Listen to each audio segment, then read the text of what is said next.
Okay, folks, welcome back. This is the daily log entry for March 1st, 2021. Man, we are already in the third month of 2021. Can you believe how fast time is going?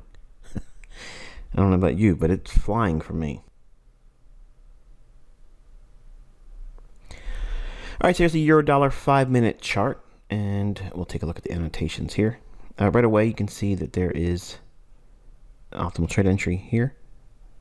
Now, before I get into it, just know that we have been anticipating the completion of the market maker buy model on the dollar index, and that would translate to lower prices expected in euro dollar and cable. Cable we were a little reluctant to do anything with, obviously, because the market structure that was in play the last time we spoke. So euro dollar is the favored pair between the two. Previous high, low ahead of midnight New York, rallies up into optimal trade entry. So the shaded area here is 79% retracement, 62% retracement, respectively, when you're anchoring your fib from here to here. So that's what these little arrows are denoting. Buy side liquidity pool resting above here, so it runs into that, into London open kill zone, creating the high of the day. Distribution. This is the opening price at midnight. So anything at that price or above is ideal for shorting. So right away we have a Judas swing sending us up into optimal trade entry, London open kill zone, time, and price. Everything going opposite to the direction we anticipate, which is lower prices in euro, higher prices in dollar. And the market shows displacement. Now, as price creates this run from here down to here, the range high and low for optimal trade entry, 62 and 79% respectively, compared to the high here and the low, just like we're showing it here. I just have it as a dotted line because I don't want to have another rectangle shaded because it would just make the chart a little muddy. So it trades back up into that and through the fair value gap that's here. So it trades up into the optimal trade entry and bearish order block, which is this last up close candle right in here. I'm using the body or opening price, projecting that out. And I want you to take notice that this is 905. Okay, 905. So it's just outside by 5 minutes the New York open right here. So what we're showing you is that during non-farm payroll weeks, there's a slight difference to the precision that's usually seen when you're not trading on non-farm payroll week. Now this is Monday. This is one of the days that we say that the delivery is a little bit, or let me say it this way, I anticipate it to be a little bit better and tradable than that of Thursday and Friday, or that of Wednesday late New York session going into London close. I don't want to be trading any that price action. Predominantly, you're going to find that this is not the case on Mondays and Tuesdays on non-farm payroll week, but it can creep in and create these little times where it just doesn't line up as perfect as we'd like to see it. Buy side liquidity pool resting above these relative equal highs, trades break back up again. So what is it doing? It's taking stops opposed to the direction we think the market's going to go. Where's it going to go from here? Well, we have the initial low of the day here with sell side liquidity, and it trades down below and attacks that, and then comes back into consolidation, taps the fair value gap discount low, sells off again, and falls short of running out the lower low that was formed in London close. Now, I said we would be focusing on midnight to noon. Okay, that's what we have here. And I want you to study what this looks like from a daily range perspective. Now, obviously, there's more trading going on for this particular day of the 1st of March, 2021. But I want you to take a look at how, as a intraday scalper, you can frame your day midnight to noon New York time. The opening here, the rally up, creating the high of the day, the low forming here in London close, and then the closing price here, right on this candle. So if you were drawing a daily range open, high, low, close bar, it would be opening with the high here, the low here, and the close right there. So we're working with the accumulation, manipulation, and distribution or power 3 in the daily range. So we're focusing primarily on the highest probable times of the day, and we're using the smallest measurement for the daily range, which is midnight New York to noon New York. Now, obviously, I've been teaching you till 2 o'clock in the afternoon, and in fact, true day is a little bit longer than that. We're going to go into that at the time when you cross that bridge in the mentorship. But for right now, I'm not trying to blur the lines. I'm not trying to confuse anyone. The students that are mentorship students at charter level or later in the months, they are looking at the lessons I'm giving now, and they're trying to figure out what's the benefit of doing it. Well, this is exactly what you should have been doing all through the free lessons I was doing on YouTube. All the live sessions I did on YouTube, all the recorded sessions, all those things over the years. This is what should have been in the order I was delivering it. This is what you were supposed to be doing. That's what the first 4 months of this mentorship is like. I'm condensing all that time for free on YouTube into these lessons. So that way I'm pulling out what you should have been doing and what you should have gleaned from it. Also, real quick, I got an email from one of the new members asking if I could give a summary or a kind of like a bullet point idea of what each month you should be learning. What you should be learning is the introduction to everything I'm teaching in those lessons. Okay, the lessons are pretty self-explanatory and they are all introductory only. So that's what you're supposed to be learning. Should you be mastering each one of those things? Absolutely not. Okay, so I'm not trying to kick the can down the road, Destiny. I'm just trying to let you know that they're very specific in their topic and they're introductory only, and they will help you understand me going forward. And when you get into newer lessons, how to navigate the commentaries, because it's too dense for me to say, here's what you're going to learn and know just because you watch this month's content. You're not going to do that. It's too much content. Okay, it's too many things. And I've already kind of mentioned this before already. I don't want to try to keep repeating myself about it, because if you listen to the commentaries, the real-time commentaries like right now, I'm kind of like answering all the questions that I would normally defer, over the first 2 months or 3 months. I'm throwing a lot at you, and it may be a little overwhelming. It may be a lot, and it may feel like, I hear what you're saying, I see what you're showing, but I'm not retaining it. And it's normal for you not to be able to retain it. Okay, just as fast as you would see someone that would be a very skilled pianist. If you're trying to take piano lessons, just because you spent time with that pianist for a month, you're not going to be able to play like that pianist. Okay, you're not going to be able to read the music like the pianist. You're not going to be able to know how to string the notes together. You're not going to be able to do all the things that pianist is doing. But you're going to become familiar with these things that the pianist does. His little quirky things, or she does while she's doing whatever it is she's doing in her lessons. You're learning small little pieces over time. You don't realize that you're learning, but you are. And every little step forward you go forward in this mentorship, you're getting more.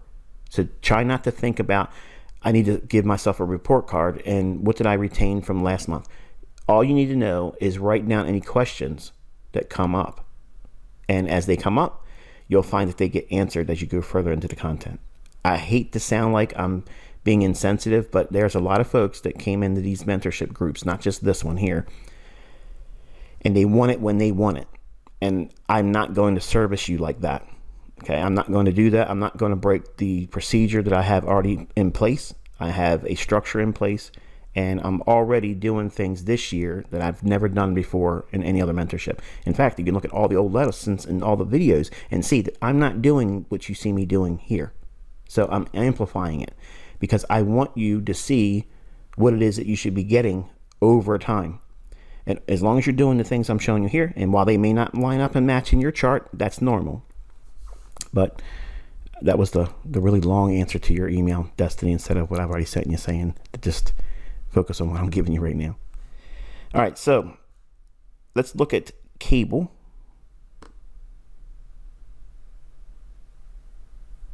British pound versus US dollar. 5-minute chart.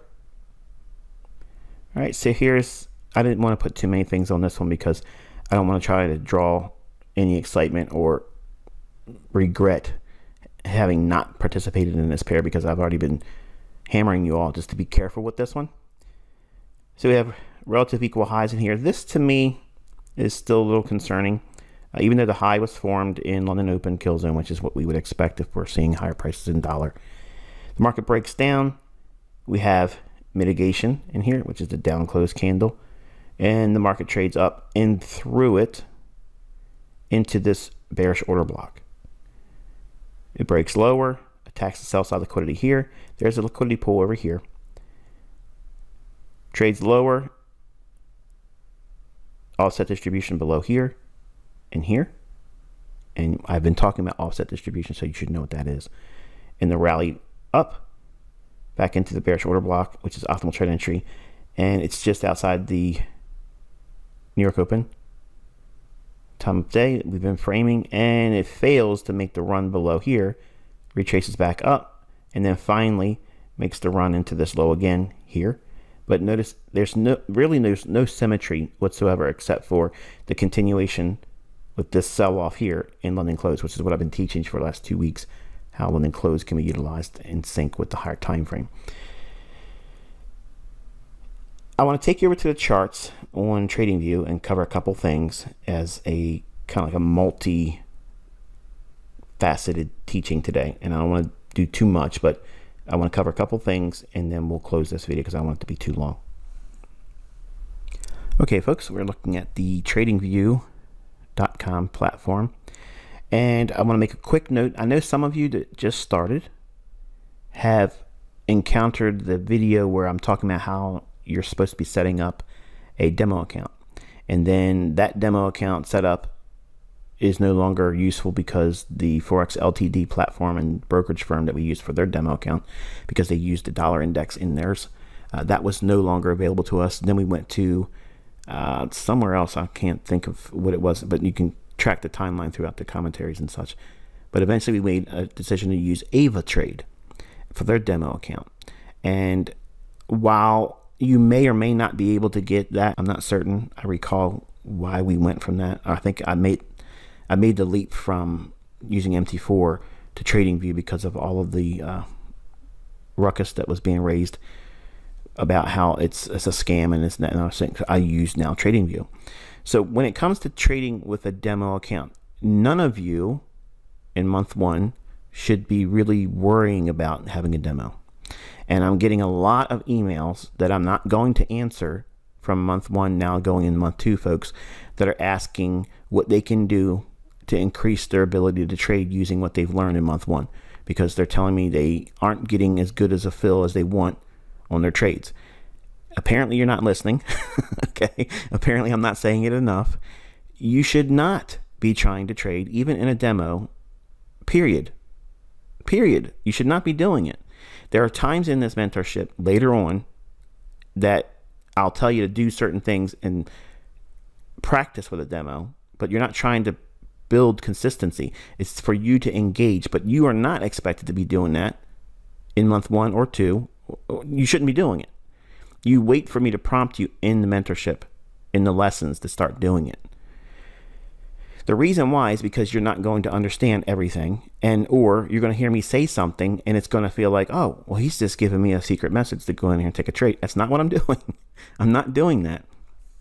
So just be mindful that you should not be concerning yourself with demo account setups right now. Just use TradingView, TradingView.com. Now, they do have this application down here, which is the trading platform I use whenever I show my examples. Like if I'm doing executions and I'm sharing an example for that, this is what I'm using. So if you click on this paper trading thing, this will pop up. And if I'm not mistaken, when you first sign on and you create an account with TradingView, like the free account that allows you to, you won't be able to do 3 charts like this, so you know. But I have this up because I want to make sure I cover all 3 of these things before I close this video. But it'll allow you to set the account to whatever you want to start with, and just as well as you would be expected to eventually practice with a demo account in trading your setups or your model, or practicing the things I give you as homework. The same thing can be done here. Okay, you don't need an MT4. You don't need that. Now, there are tools that you'll be able to get in month 12 that you can apply to MT4 And I don't think there's anything for you to be worried about. It doesn't mean it's a scam because you're using those tools or those indicators. And I said that bad word on the indicators, but there's some tools that I make available to you when you're in month 12. So in that forum post, there will be a list of, I'm not sure what exactly it is anymore. I haven't touched on it for such a long time, but there's a lot of you that want those tools. You know how to get the 50 levels, the full figure levels, the 20s and 80s levels to appear on your chart. It's just too many lines for my liking, but I know you all want them. But they're made available to you at month 12, because prior to month 12 and before you become a charter member, they're really a distraction. They're just going to be an enticement for you to get in there and do more than you're supposed to be doing instead of observing and studying price. But the idea of setting this demo up, and you can see this is the last trade example I showed you. I don't do and burn through accounts. I mean, there's so many things people say all the time. They have no idea what's going on. But if you want to see like your account, say you want to set it up where, say you're going to eventually work with a demo account that is realistic, and no one's going to start trading with live funds with $50,000. So to have an account with 50,000 or 100,000 of demo dollars is just stupid. Okay, it's dumb. It's going to cause you to do things that you wouldn't normally do anyway, and nobody's going to put that much money into it when they feel like they're ready to do it with live funds. You're just never going to do it. So to set it up in a way where it's useful to you, you can do the account to whatever you want. And say you want to set the account up for $5,000. Okay, $5,000, you click on that, boom, and now your account will be at $5,000. Now, if you're using this to trade, like say you're looking at a currency over here. Now, I don't trade dollar, obviously. We use it as a barometer. But you're just going to go anywhere on the chart, and if you want to like practice by buying or selling at the market, I'm not going to teach you limit orders because that's actually taught later in the course. But if you want to take a trade in here, say you were trading this market and it wasn't the dollar, say it was the euro or whatever, you right click on the chart anywhere over here, and then you go down to trade, you go to create new order, and then you would do your quantity, what leverage size of position you're going to be putting on. You put your take profit and your stop loss, and whether you're buying or selling, and then you click, and there it is. You're in the market. Okay, so it's the same thing you would be doing in a demo account, but everything's in one place for TradingView. There's no real reason for you to be outside of this platform, in my opinion. It's got so many bells and whistles and tools made available for you. It's just, to me, it's a wonderful resource. I wish I would have had this when I was coming up. But the point is this: try not to worry about AvaTrade demo accounts. Don't worry about setting this up and setting that up. Focus just on the charts and the things I'm teaching you, because you need to read these things correctly before you even think about doing that. Because demo trading with the incomplete knowledge is just going to build poor habits. It's going to wreck your expectations and very easily discourage you, because it'll feel like you don't know what you're doing. And that's what it would be showing you, that you don't know what you're doing. So don't even touch a demo account right now. You're supposed to be studying what these candles do and why they're doing what they're doing at the time they're doing it. There's a lot of lessons before you even consider touching a demo account. So that's probably not what you want to hear, but it's exactly what you need to hear. Okay, it's what you need to hear and what you need to submit to. This is exactly what I said was going to be like when you got in here. All right, so right away, I want to talk a little bit and bring to light that this old high back here was the market maker buy model. We said that the buy side liquidity, that would be the draw on liquidity. We opened up lower. Make this chart a little bit bigger. So here's that old high. We opened down, we gapped down, and then we traded up and we traded above this high. Let me put a little line on here so you can see. So we went through that and cleared the buy side liquidity there. When this occurs, okay, remember I've made several distinctions about when I move to the sidelines and I say something's done for right now. We don't think about a liquidity imbalance, whether it be buy side imbalance or sell side imbalance. Once it fills and it's done. We don't think of that and say, okay, that one's done.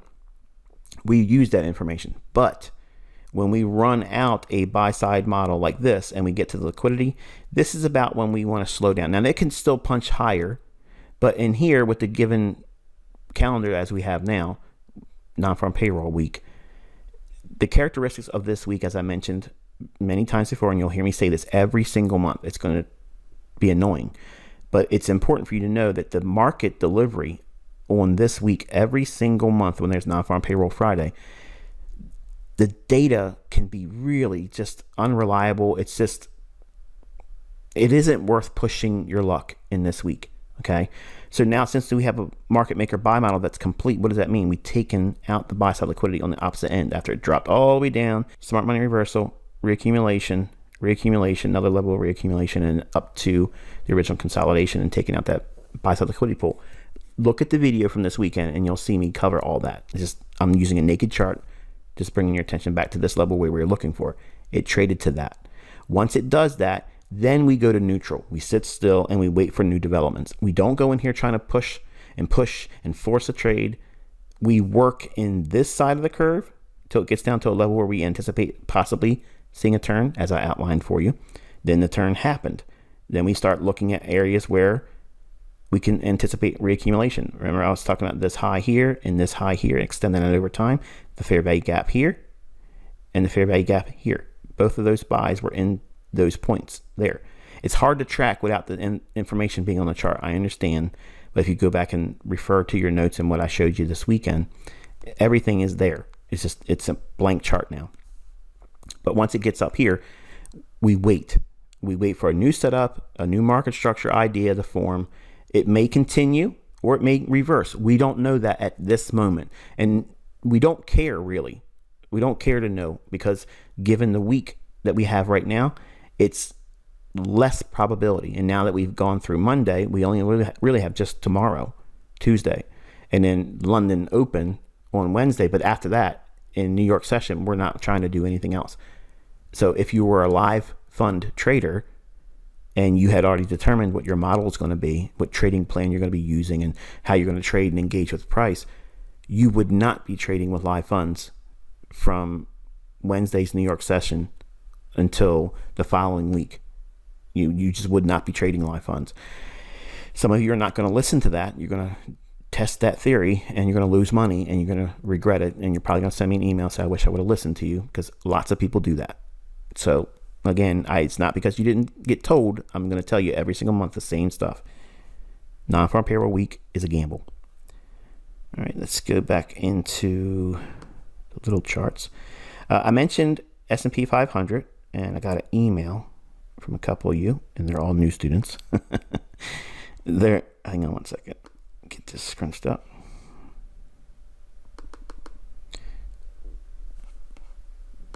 And let's do this here. All right, so I discussed how this could be problematic for equities, okay? And price was down here. And the concern I received in email from some of you that are new were, look what it's doing here. Why is it doing this? I thought you said it was going to go lower. Okay, look at this range here. Okay, because this is what we had in the discussion over the weekend. Okay, this was the range that was there in place. So when we're here,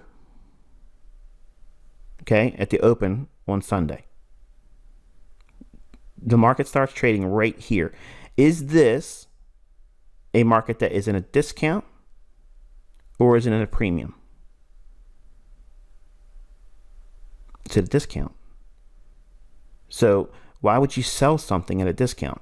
You want to wait for it to become a premium. It can get up to this level here, consequent encroachment, or this level here. You have your sell side imbalance, buy side inefficiency. It's gone up into these levels, and now from the high to the low, we are at a premium. Think about what I said. If it takes out this high, then obviously I'm wrong, and I will wait for it to be a concern at a later time. I would put it on the back burner, is what I said. But we don't, just because I say I'm looking at something that may be problematic and equities may go lower, doesn't mean go right in there and start selling short. You still have to go back to the things I'm teaching you. Where's your dealing range? It's got to go up for us to sell short. We just don't go in here selling short because, that's the best case scenario going forward. It's not what I'm trying to push on you. I'm not going to do that. But when it goes up like this, that would be an area where I would like to see it sell off. So I'd like to see it turn in here. And I want to keep this high in place. But we're down here on Sunday. That's not where you want to sell. You're selling something at a discount there. And you may encounter a run up and just get above this high here would be institutional order flow entry, Joe. Right? This is a SIBI. A consequent encroachment would be midpoint between this low and this high. That would be a level it could have reached to, and then completely come all the way up into this low here, and a little bit more into it. I don't want to see this high taken out, because if it does, then like I said, then stocks will continue to keep going. Okay, now also with this question came up. A couple of you went in and tried to create this chart and couldn't do it. And some of you also reported that you don't see this divergence in here. So I'm going to do this chart over here the same way I did it here, but I'm going to do it over here so that way you can see it. Actually, let's turn this into just two charts. All right. So now I'm going to take the dollar index chart and I'm going to make it look just like this. So I'm going to recreate this whole comparison chart. So we're going to use the symbol for the 5-year T-note. And we're going to use the March contract. You're going to be wanting to go to the June contract, but I'm using March. But the data was being referred to back in October, November. You would have been using December into March, but I'm using March because it's the closest thing that you can see more data with. All right, so here's your original 5-year T-note chart. And you want to make sure, like if you do have a plan for TradingView that allows you to do two charts, and I don't know what plan it is, and I'm not trying to sell you an idea. You don't need this. I'm just doing this to make a point here. You could literally just trade with TradingView with one chart and then open up another chart in another computer. Okay, and it may give you an issue with you have too many charts open for your plan. I don't know how they break it down for you. You don't need to use TradingView. I'm just telling you, I'm not going to go to an MT4 platform. I'm teaching through this medium. Okay, so you have to align with what I'm showing you, or don't be here. Okay, I mean, I don't want to be curt with you, but this is the only way I'm going to go forward with the teachings. It's going to be using this platform. And if it means you have to pay a little bit, like $180 a year to do another plan, I don't know if that's something that's useful for you. You have to make that determination. But they do have a free plan where you can pull data up and you don't need to have the split screen like this.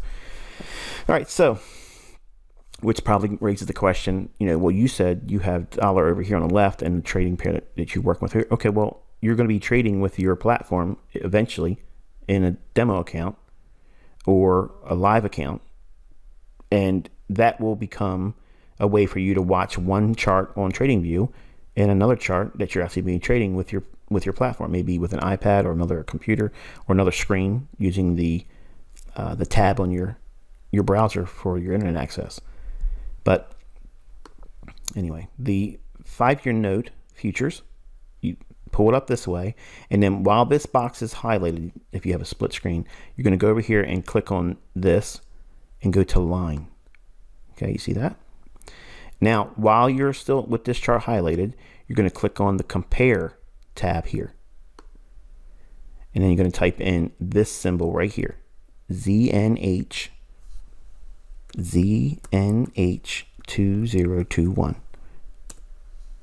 Okay. And now you want to do it again for ZBH 2021. ZBH 2021. Return. Okay, so now you have them all lined up on your chart, and that's a 1 hour chart. So we need to set it to a 4 hour.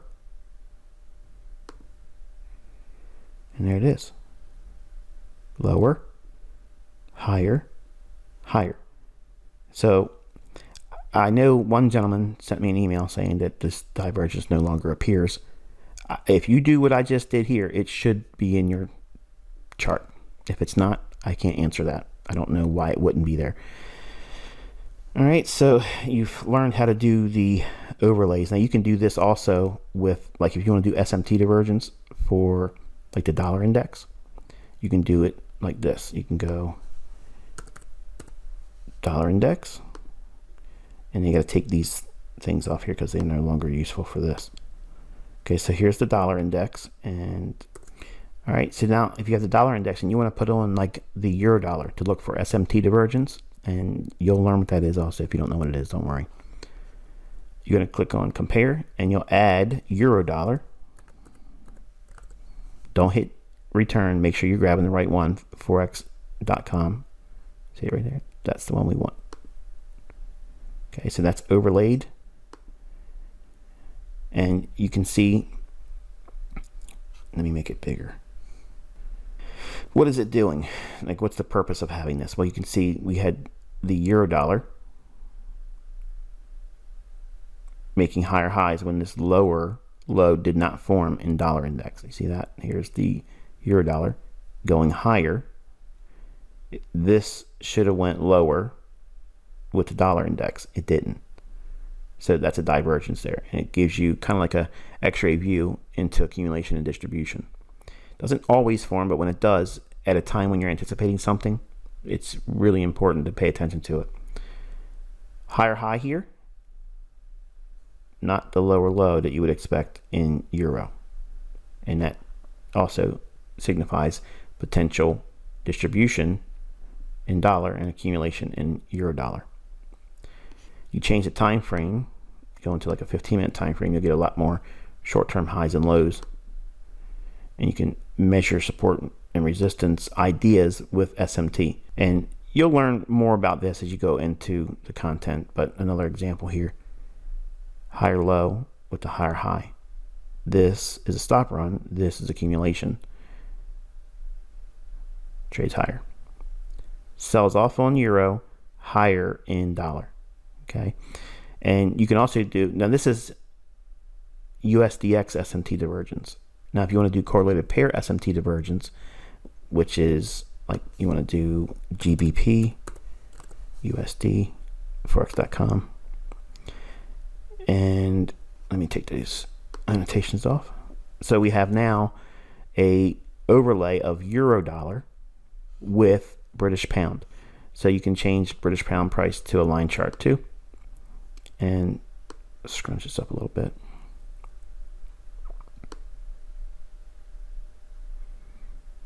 Not so much. All right, so what we're looking at here is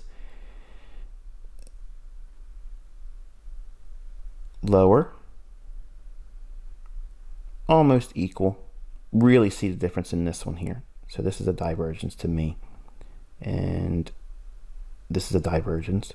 Higher, lower, and over here, looking at it from the buy side, see if we can find an opportunity where you can see a divergence between it.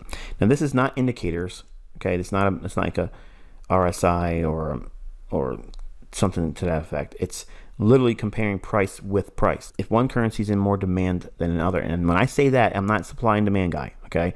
What I'm saying is you're visually getting a measurement of the real interest in buying one currency pair over another. That's what correlated pair SMT is, because these two pairs, pound and euro, are closely correlated. That means they usually trade in the same direction, but not always. When they don't trade in the same direction, then you look at the pair that these two together make, which is euro pound. And that's when the dollar is in consolidation. That's when you look at that pair. But otherwise, you look at these pairs in relationship to the dollar index. All right, so let's scrub back here a little bit more. See if we can find a nice energetic run.